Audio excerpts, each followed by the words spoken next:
There's been a few new champions crowned in 2022 and 2023. And I thought, what a good video would it be if I made a video on who will be the most active out of all of these champions and who will be the least active. I think that's a good idea. I haven't really seen people do that. Well, I haven't looked actually, to be honest. So I could be stealing someone's video, I don't know. But we'll go into that video. I think it's a good topic, so let's get into it.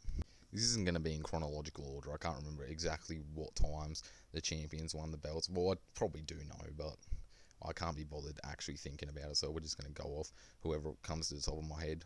First, we'll go with the most recently crowned champion in Sean Strickland. I think this guy, honestly, I think he's not going to wait to rematch Izzy. I think he's going to fight before Izzy comes back, before he decides to come back. I think he's probably going to most likely just fight Drickus, I reckon.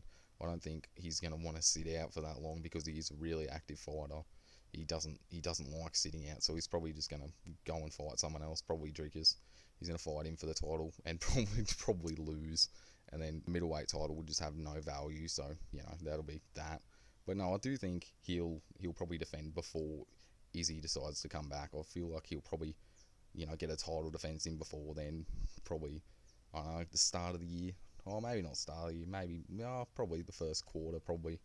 I think he'll probably go fight Drickus or something because I don't see Strickland just sitting out waiting for Izzy because he's probably going to take a while. So I think he'll probably be really active. He's active as a contender, so why wouldn't he be active as a champion? You know what I mean? It's just hit the way he fights. He just likes being active. He pumps out fights constantly, so it wouldn't surprise me if he whacks out a title defense before Izzy comes back, before the rematch, because they're obviously going to do the Izzy rematch despite it not making sense, and there's no justification for it. But he probably will defend against Drickus or something, whether he wins or loses. I don't know yet. I can't really make a prediction on that yet, but I think that's what will happen. Next we got is Alessandro Pantoja. Now, I honestly think this guy's going to be really active. Like, he won in July, and now he's fighting for the title in December, or he's defending the title in December. And I have a good feeling about this guy. I love Pantoja. He's my favourite flyweight easily. I love that guy. I've been a fan of him for a couple of years now. Like, since I pretty much found out who he was, since I've become a fan of the UFC, I've liked Pantoja pretty much. I love that guy. He's an exciting fighter to watch. And he's going to make a very active champion, I think. I think he'll be very active with the belt. Obviously, look at that quick turnaround now. It's like 5 months, 5-month wait. And that's from the midpoint of the year to the end. So imagine what he would do at the start. There'd probably be 3 defenses a year, I'd have to think. Which, that really makes the flyweight division exciting. I mean, it already was exciting, but flyweight's my favourite division easily. Skill for skill, it's the best division in the sport. Everyone is good at everything at flyweight, and I just love that division. It's very fun to watch because they're just good at everything. There's no real weak points in anyone's game at flyweight. But yeah, I think Pantoja, on average, probably whack out 3 title defences a year. By what we're seeing now, him fighting Royval in December, it definitely seems like he will be a very active champion. And I think that's really good for the sport, obviously. That's what you want to see. Those are the most memorable champions, the ones that are active. So it'll be good to see what he can do with the belt. And I do feel like he'll definitely be the type of fighter to whack out 3 title defenses a year. And next we got Sean O'Malley. Now, I just realised that I'm saying we're not doing it in any chronological order. We're doing it backwards based on who won first, because I don't know what I'm doing. But anyway, Sean O'Malley, I feel like he'll just barely defend the title, and he'll barely fight anyone who deserves the title shot. Like, he'll take the most preferential matchups for him. Just like, he's going to fight Cheeto. Like, what? Cheeto doesn't make sense. And he's gotten the most preferential treatment out of every champion, so it's just ridiculous. Like, but he got gifted a title shot off of a close fight with Petr Yan. I'm going on a rant here. He got a close fight off of Petr Yan, won a very close fight that you could argue he lost, and he got a title shot off of that. He got to sit out for however long. Like, what? When was the Petr Yan? You got to sit out probably 8 months for the Petr Yan fight. Aljo comes off of a 5-round war with Cejudo, a very close fight as well. And then he has to fight Sean O'Malley 3 months later. Like, that's just the UFC rigging the fights easily. Like, Sean O'Malley, all he's done is take preferential matchups, unranked fighters, whatever. He got to skip the queue, fight Petr Yan after intentionally eye-poking Pedro Munoz. I don't care what people say. That was clearly intentional. He literally put his hands out like that, his fingers out like that, so he poked him in the eye. He realised, oh fuck, this is a hard fight, so he did that. That's what I reckon. And then he close fight against Petr Yan, gets to sit out for 8 months and then fight Aljo, when Aljo has to turn around and fight 3 months' time. It's the UFC rigging a title fight. They wanted him to be champion. That was their sort of most likely doing it, forcing Aljo into a matchup 3 months to prepare after a war with Cejudo when he's still probably injured. And now he's going to fight Cheeto. What? He's going to fight Cheeto, who just lost to Corey Sandhagen and just beat Pedro Munoz. Like, Cheeto doesn't deserve to be anywhere near a title. He beat Pedro Munoz and lost to Sandhagen before. Sandhagen deserves a title. I get the Marab shit and the Aljo shit. Marab's just not going to take a title. Cool. So then give Sandhagen the shot. He deserves it. He beat Cheeto. He just beat Cheeto and he just beat Rob Font. He deserves the title shot. It's stupid. And he's going to fight Cheeto. And just, I'm getting annoyed.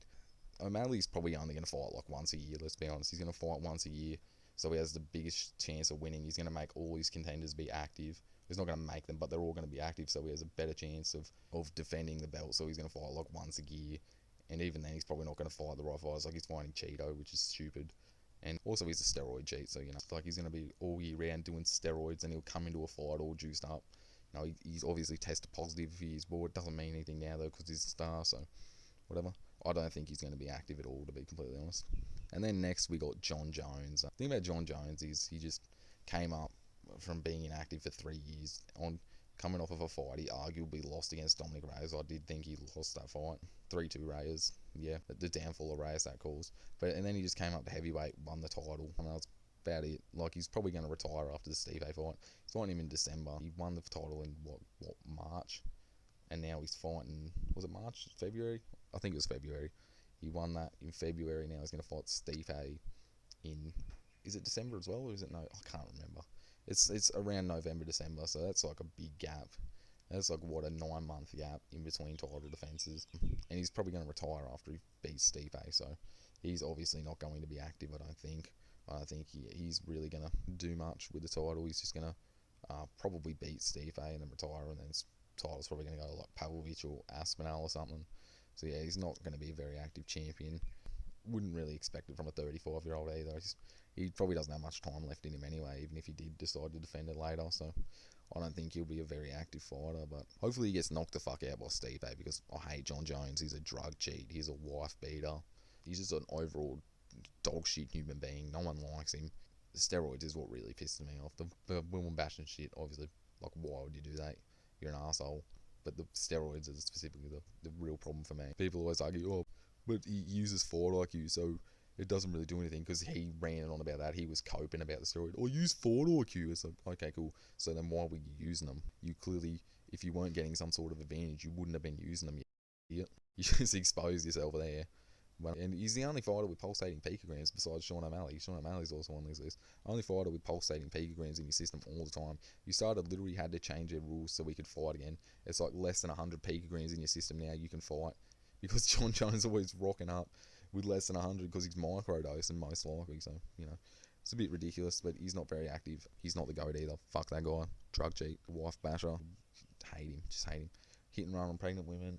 Just overall sociopath, dog shit human being, and he's not going to be an active champion. He's going to retire after Stipe. But I do hope Stipe beats him, obviously. I know, I have a good feeling Jon Jones is going to win, but I hope Stipe can beat him. Probably not. And I also hope Jon Jones can maybe stay around a bit longer so Pavlovich or Tom Aspinall can sleep him. I don't know. I'm a Jon Jones hater, really. So, but anyway, I don't think Jon Jones will be very active. I have a good feeling he's just going to retire after the Stipe fight, most likely. So, you know, that's that. Anyway, that's my video on the Champions Crown this year. That will probably be the most active, and who won't be the most active. I thought I'd just make a quick video, just chuck one out there real quick. I haven't uploaded in a little while, so I thought I'd smash one out real quick. So thanks for watching. If you want to like. If you want to subscribe. If you don't like this video, tell me. Just comment below on what a terrible human being I am and why I should just end it all. Thanks for watching. See you later.